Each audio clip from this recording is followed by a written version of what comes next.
తప్పు చేస్తే ఇంకా చిన్నపిల్లాడు అని, ఎక్కువగా మాట్లాడితే అప్పుడే పెద్దోడు అయిపోయావా అని మన పేరెంట్స్ కూడా కన్ఫ్యూజ్ అయ్యే ఫేసే ఈ ఇంటర్మీడియట్.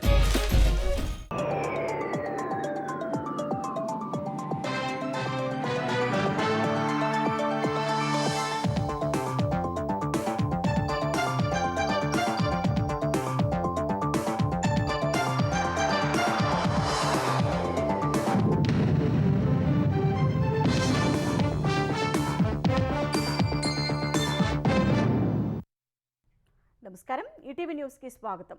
మద్యం కుంభకోణం కేసులో 4వ నిందితుడిగా ఉన్న YCP MP Mithun Reddy SIT విచారణకు హాజరయ్యారు.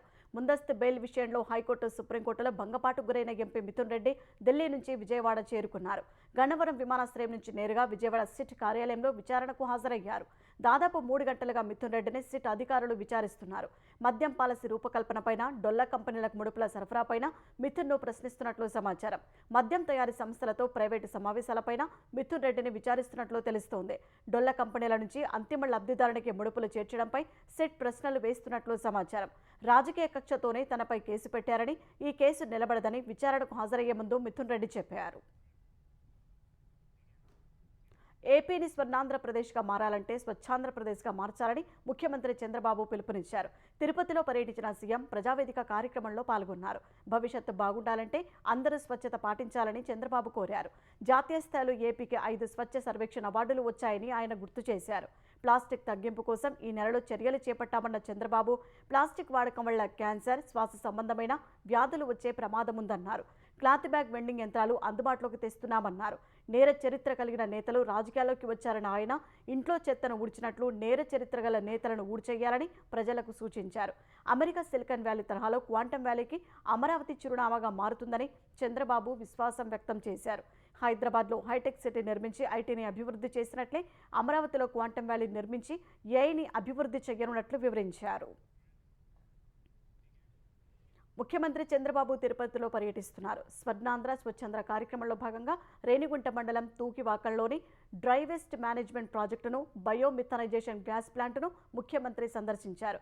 ట్రీట్ చేసిన నీటిని ఎలా సద్వినియోగం చేస్తున్నారని అధికారులను ప్రశ్నించారు. రీసైక్లింగ్ కోసం వచ్చిన ఘన వ్యర్థాలను వినియోగించుకున్న తర్వాత వేస్ట్ టు ఎనర్జీ ప్లాంట్కు తరలించాలని సూచించారు. తిరుపతి సహా 40 నుంచి 50 కిలోమీటర్ల పరిధిలో సేకరించిన వ్యర్థాలను వేస్ట్ టు ఎనర్జీ ప్లాంట్లు సద్వినియోగం చేసుకునేలా చూడాలని స్పష్టం చేశారు. విశాఖ పరిసర ప్రాంతాల్లోనూ ఇదే తరహాలో వ్యర్థాలను సద్వినియోగం చేసేలా చూడాలని సీఎం సూచించారు. ఇళ్లు, మార్కెట్ నుంచి సేకరించిన కూరగాయల వ్యర్థాలను ఎంతవరకు ఎరువులుగా తయారు చేస్తున్నారని అధికారులను అడిగి తెలుసుకున్నారు. వ్యర్థాల నిర్వహణలో దేశానికి రోల్ మోడల్గా ఆంధ్రప్రదేశ్ను నిలబెట్టాలని ఆదేశించారు. తెలంగాణ హైకోర్టు ప్రధాన న్యాయమూర్తిగా జస్టిస్ అపరేష్ కుమార్ సింగ్ ప్రమాణం చేశారు. హైదరాబాద్లోని రాజ్భవన్లో జరిగిన కార్యక్రమంలో governor Jishnu Dev Varma justice A K సింగ్తో ప్రమాణం చేయించారు. ఈ కార్యక్రమంలో సీఎం రేవంత్ రెడ్డి, మంత్రులు, హైకోర్టు న్యాయమూర్తులు, ఉన్నతాధికారులు పాల్గొన్నారు. త్రిపుర హైకోర్టు ప్రధాన న్యాయమూర్తిగా సేవలందించిన జస్టిస్ ఏకే సింగ్ను సుప్రీంకోర్టు కొలీజియం సిఫారసు మేరకు రాష్ట్రపతి ద్రౌపది ముర్ము తెలంగాణకు బదిలీ చేశారు. జస్టిస్ అపరేష్ కుమార్ ఢిల్లీ యూనివర్సిటీ నుంచి BA ఆనర్స్, LLB డిగ్రీ తీసుకున్నారు. 1990లో న్యాయవాదిగా పేరు నమోదు చేసుకుని 2000 సంవత్సరం వరకు పట్నా హైకోర్టులో ప్రాక్టీస్ చేశారు. 2001 నుంచి హైకోర్టు న్యాయమూర్తిగా నియమితులయ్యే వరకు జార్ఖండ్ హైకోర్టులో న్యాయవాద వృత్తిని కొనసాగించారు. 2012 జనవరి 24న జార్ఖండ్ హైకోర్టులో అదనపు న్యాయమూర్తిగా నియమితులయ్యారు. 2014 జనవరి 16న శాశ్వత న్యాయమూర్తిగా పదోన్నతి పొందారు. 2022 డిసెంబర్ 20 నుంచి 2023 ఫిబ్రవరి 19 వరకు జార్ఖండ్ హైకోర్టు తాత్కాలిక ప్రధాన న్యాయమూర్తిగా సేవలందించారు. 2023 ఏప్రిల్ 17న పదోన్నతిపై త్రిపుర హైకోర్టు ప్రధాన న్యాయమూర్తిగా బదిలీ అయ్యారు. ఇప్పుడు తెలంగాణ హైకోర్టు CJగా నియమితులయ్యారు. 2034 వరకు పాలమూరు బిడ్డే సీఎం అంటూ ముఖ్యమంత్రి రేవంత్ రెడ్డి చేసిన వ్యాఖ్యలపై మునుగోడు ఎమ్మెల్యే కోమటిరెడ్డి రాజగోపాల్ రెడ్డి అభ్యంతరం వ్యక్తం చేశారు. సీఎం వ్యాఖ్యలు కాంగ్రెస్ పార్టీ విధానాలకు వ్యతిరేకంగా ఉన్నాయంటూ ఎక్స్లో పోస్ట్ చేశారు. రాబోయే 10 ఏళ్లు తానే ముఖ్యమంత్రిగా ఉంటారని రేవంత్ ప్రకటించుకోవడం కాంగ్రెస్ విధానాలకు విరుద్ధమన్నారు. జాతీయ పార్టీ అయిన కాంగ్రెస్లో అధిష్టానం ఆదేశాల మేరకు ప్రజాస్వామ్యబద్ధంగా ముఖ్యమంత్రి ఎన్నిక ఉంటుందని రాజగోపాల్ రెడ్డి పేర్కొన్నారు. తెలంగాణ కాంగ్రెస్ను వ్యక్తిగత సామ్రాజ్యంగా మార్చుకునే ప్రయత్నాలను నిఖార్సైన కాంగ్రెస్ నాయకులు, కార్యకర్తలు సహించబోరని ఆయన అన్నారు. శుక్రవారం కురిసిన వర్షానికి హైదరాబాద్ మహానగరంలోని పలు ప్రాంతాల్లో ప్రజలు తీవ్ర ఇబ్బందులు పడుతున్నారు. సికింద్రాబాద్ పైగా కాలనీలో భారీగా వరద చేరింది. వరద తీవ్రతకు బైకులు, కార్లు కొట్టుకుపోయాయి. ఇళ్లలోకి నీళ్లు రావడంతో స్థానికుల కష్టాలు రెట్టింపయ్యాయి. ఇళ్లలోని నీటిని మోటార్ల ద్వారా బయటికి తోడుతున్నారు. విద్యుత్ సరఫరా నిలిచిపోవడంతో ప్రజలు అవస్థలు పడుతున్నారు.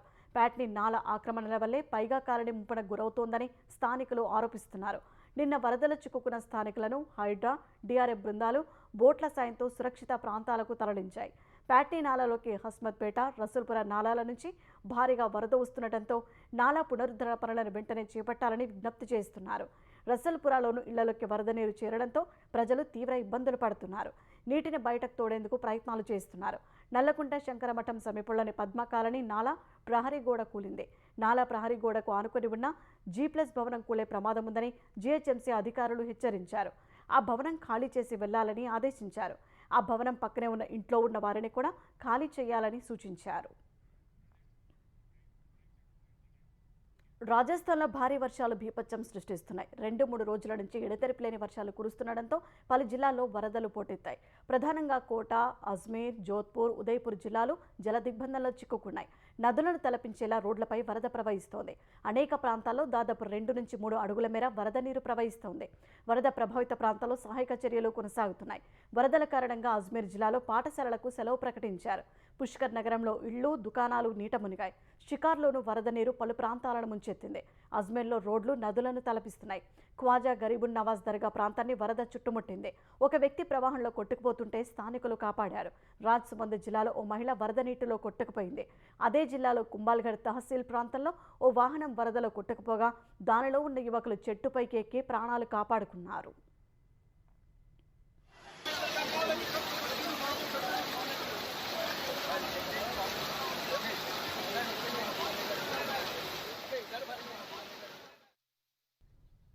తిరుమల తిరుపతి దేవస్థానం టీటీడీలో పనిచేస్తున్న 4 అన్యమత ఉద్యోగులను సస్పెండ్ చేశారు. టీటీడీ విజిలెన్స్ విభాగం నివేదిక ఆధారంగా అన్యమత ఉద్యోగులపై టీటీడీ చర్యలు తీసుకుంది. నాణ్యత విభాగం డిప్యూటీ ఎగ్జిక్యూటివ్ ఇంజనీర్ బి ఎలిజన్, బర్డ్ ఆసుపత్రిలో స్టాఫ్ నర్స్ ఎస్ రోసే, బర్డ్ ఆసుపత్రిలో గ్రేడ్ 1 ఫార్మసిస్ట్ ఎం ప్రేమావతిని సస్పెండ్ చేశారు. ఎస్వి ఆయుర్వేద ఫార్మసీలో విధులు నిర్వహిస్తున్న జి అసుంతపైన సస్పెన్షన్ వేటు వేశారు. వీరంతా క్రిస్టియన్ మతాన్ని అనుసరిస్తున్నట్లు తిరుమల తిరుపతి దేవస్థానం నిర్ధారణకు వచ్చింది. హిందూ ధార్మిక సంస్థలో ఉంటూ బాధ్యతారాహిత్యంగా వ్యవహరించారంటూ ఉద్యోగాల నుంచి తప్పించింది. ఇటీవలి భారత్-పాకిస్తాన్ ఘర్షణలో 5 యుద్ధ విమానాలు కూలిపోయాయని అమెరికా అధ్యక్షుడు ట్రంప్ వ్యాఖ్యానించారు. అయితే ఆ యుద్ధ విమానాలు భారత్-పాక్లలో ఏ దేశానికి చెందినవనే అంశంపై ఆయన స్పష్టతనివ్వలేదు. భారత్-పాక్ యుద్ధం తన వల్లే ముగిసిందని మరోసారి పాతపాటే పాడారు.